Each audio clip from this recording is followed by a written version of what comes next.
കോഴിക്കോട് ഹരിതകർമ്മസേനയ്ക്ക് ലഭിച്ച മാലിന്യ ചാക്കിൽ ഒരു പെരുമ്പാമ്പ്. മാലിന്യമെന്ന വ്യാജേന ചാക്കിൽ പെരുമ്പാമ്പിനെ കെട്ടിവെക്കുകയായിരുന്നു ആരോ. തലനാരിഴയ്ക്കാണ് ജീവനക്കാർ കടിയേൽക്കാതെ രക്ഷപ്പെട്ടത്. കൊയിലാണ്ടി മുത്താമ്പി പാലത്തിന് സമീപമുള്ള മെറ്റീരിയൽ കളക്ഷൻ ഫെസിലിറ്റി സെന്ററിൽ എത്തിച്ച മാലിന്യ ചാക്ക് തുറന്നപ്പോഴാണ് പാമ്പിനെ കാണുന്നത്. ഞങ്ങൾ ഹരിതകർമ്മസേനാംഗങ്ങൾ ഇങ്ങനെ സാധനങ്ങൾ വീടുകളിൽ നിന്ന് എടുത്തിട്ട് ഓരോ സ്ഥലത്ത് വെക്കുമ്പോൾ അതിൻ്റെ അകത്ത് ഈ കവറിലൊക്കെ കെട്ടി പാമ്പിനൊക്കെ കൊണ്ടുണ്ടായെന്ന് പറയുന്നത് കുറച്ച് ബുദ്ധിമുട്ടുള്ള കാര്യമാണ്. കാരണം ഇതെടുക്കുന്നവരറിയുന്നില്ല, ഇതിൻ്റെ അകത്ത് എന്താണുള്ളതെന്ന് അറിയുന്നില്ല. ഇതിപ്പോൾ നേരത്തെ ഞങ്ങൾക്കിങ്ങനെ സംഭവിച്ചതുപോലെ ഒരു മൂർഖനോ മറ്റോ ആയിരുന്നെങ്കിൽ അതെടുത്തൊരവസ്ഥ എന്തായിരിക്കും. അതുകൊണ്ട് മനഃപൂർവ്വം ദയവ് ചെയ്ത് ആരും ഇങ്ങനെ ചെയ്യരുത്. അല്ലാതെ വന്ന് കയറിപ്പെടുന്ന സംഭവമൊക്കെ അതൊക്കെ അത് നമുക്കെങ്ങനെ ഇത് മനഃപൂർവ്വം അങ്ങനെ ചെയ്യാന്ന് പറയുന്നത് കുറേ ബുദ്ധിമുട്ടുള്ള കാര്യമാണ്. അത് ദയവ് ചെയ്ത് ആരും ചെയ്യാതിരിക്കുക. സംഭവത്തിൽ കൊയിലാണ്ടി നഗരസഭ അന്വേഷണം ആരംഭിച്ചിട്ടുണ്ട്. ഷാഹിദ് റഹ്മാൻ അത് ആര് ചെയ്താണെങ്കിലും സാമൂഹ്യ ദ്രോഹമാണ്. കാരണം ഈ പാവപ്പെട്ട നമ്മുടെ ചേച്ചിമാര് ഈ മാലിന്യം ഇറക്കാൻ പോകുന്നതിനിടയ്ക്ക് ഈ ഒരു പാമ്പിനെ പിടിച്ചൊരു ചാക്കിനകത്ത് കെട്ടിവെക്കുക, അത് മാലിന്യക്കുമാരത്തിനടുത്ത് കൊണ്ടുവയ്ക്കുക, അത് ഈ ഹരിതകർമ്മ സേനാംഗങ്ങൾ പോയി എടുക്കേണ്ട അവസ്ഥയുണ്ടാവുക. ഇതിപ്പോൾ ആ ചേച്ചി പറഞ്ഞതുപോലെ പെരുമ്പാമ്പായതുകൊണ്ട് രക്ഷപ്പെട്ടു. അത് മൂർഖൻ പാമ്പോ അണലിയോ ആയിരുന്നെങ്കിൽ എന്തായിരുന്നേനെ അവസ്ഥ?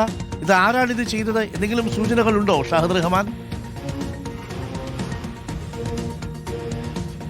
ഡോക്ടർ അരുൺകുമാർ ആരാണ് എന്നത് സംബന്ധിച്ച് ഒരു വ്യക്തത ഇതുവരെ കൈവന്നിട്ടില്ല. എന്തായാലും പഞ്ചായത്തിന്റെ നേതൃത്വത്തിൽ അതുപോലെ തന്നെ അവിടെ ഉണ്ടായിരുന്ന ആളുകളുടെയൊക്കെ തന്നെ നേതൃത്വത്തിൽ, നഗരസഭയുടെ നേതൃത്വത്തിൽ അവിടുത്തെ CCTV നിരീക്ഷിക്കുന്നുണ്ട്. കാരണം ആരാണ് ഇത് കൊണ്ടുവച്ചത് എന്നുള്ളത്. ഇതിലേറ്റവും പ്രധാനപ്പെട്ട കാര്യം ഇതിന് ജീവൻ ഉണ്ടായിരുന്നു എന്നുള്ളത് തന്നെയാണ്. സാധാരണഗതിയിൽ ഇവർ മാലിന്യമൊക്കെ ഇങ്ങനെ ഒരു ഭാഗത്ത് കൂട്ടിവെക്കുന്ന സമയത്തോ അല്ലെങ്കിൽ ശേഖരിക്കാൻ വണ്ടി വരുന്നതിന് മുൻപോ ഒക്കെ അത് ചാക്കിലൊന്നും കെട്ടാതെ സാധാരണഗതിയിൽ പാമ്പ് അതുവഴി പോകുന്നതൊക്കെ കാണാറുണ്ട്. അല്ലെങ്കിൽ ഈ ചാക്ക് കെട്ടുകൾക്കുള്ളിൽ പാമ്പിനെയൊക്കെ കാണാറുണ്ട്. അത് സ്വാഭാവികമായിട്ട് പാമ്പ് വന്ന് ഇഴഞ്ഞ് വരുന്നതാണ്. പക്ഷേ ഇത് ബോധപൂർവം ജീവനുള്ള ഒരു പാമ്പിനെ ചാക്കിൽ കെട്ടി അവിടെ വെക്കുന്നു.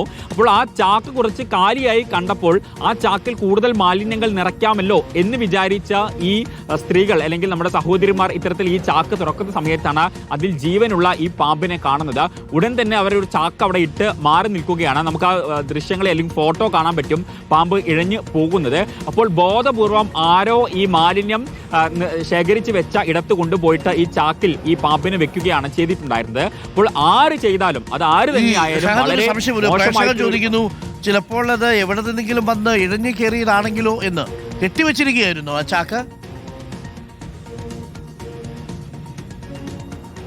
ഇഴഞ്ഞു കയറിയതല്ല, അതായത് ആ ചാക്ക് കൃത്യമായിട്ട് ഒരു കമ്പി ഉപയോഗിച്ച് കെട്ടിവെച്ചതായിരുന്നു. ആ കെട്ട് ഈ സഹോദരിമാർ അത് അഴിച്ചു. കാരണം അതിൽ കൂടുതൽ മാലിന്യം നിറയ്ക്കാം എന്ന് വിചാരിച്ചു. കാരണം വലിയ ചാക്കായിരുന്നു. അപ്പോൾ കൂടുതൽ മാലിന്യം അതിൽ നിറയ്ക്കാലോ എന്ന് വിചാരിച്ച് അത് അഴിച്ച ഘട്ടത്തിലാണ് ഇത്തരത്തിൽ ആ പാമ്പിനെ അതിൽ കാണുന്നത്. അരുൺകുമാർ, ഓക്കെ, കാര്യങ്ങൾ വ്യക്തമാണ്. അത് അപ്പം ഷാഹിദ് പറഞ്ഞതുപോലെയാണ്, അത് ഇഴഞ്ഞു കയറിയതല്ല, പാമ്പാണെന്ന് കരുതി പാമ്പിനെ പിടിച്ച് ആ ചാക്കിനകത്ത് ഇട്ടിട്ട് അതിനകത്ത് ഒരു ഇരുമ്പ് കമ്പി കൊണ്ടെന്തോ കെട്ടിവെച്ചിരിക്കുകയായിരുന്നു. പാവപ്പെട്ട ഈ ഹരിതകർമ്മ സേനാംഗങ്ങൾ ഒരു പേടിച്ചു പോകില്ലേ? അതിനകത്ത് വേറെ വല്ല പാമ്പ് വരണമെങ്കിൽ അവർക്ക് കടിയേൽക്കൂലേ?